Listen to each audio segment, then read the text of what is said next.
بسم اللہ الرحمن الرحیم۔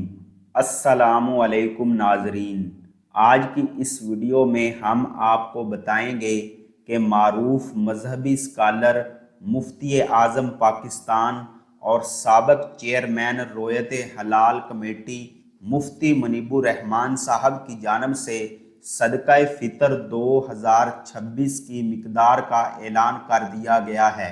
اس سال فی فرد کم سے کم فطرانہ کی کتنی رقم ادا کرنا ہوگی، اس حوالے سے تفصیل سامنے آ گئی ہے۔ مقدار جاننے سے پہلے یہ اچھی طرح سماعت کر لیں کہ یہ فطرانے کی کم سے کم قیمت ہے۔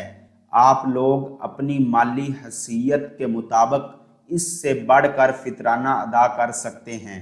رویت حلال کمیٹی کے سابق چیئرمین مفتی منیب الرحمان صاحب کی جاری کردہ رپورٹ کے مطابق فی کس فطرانہ گندم کا آٹا 2 کلو کے حساب سے 300 روپے، جو 4 کلو کے حساب سے 1160 روپے، کھجور 4 کلو کے حساب سے 2800 روپے، کشمش 4 کلو کے حساب سے 7200 روپے ادا کرنا ہوگا۔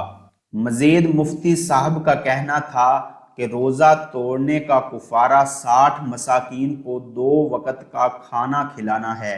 مالی طور پر اس کی رقم گندم کے حساب سے 18,000 روپے، جو کے حساب سے 69,600 روپے، کھجور کے حساب سے 1,68,000 روپے، جبکہ کشمش کے حساب سے 4,32,000 روپے بنتی ہے۔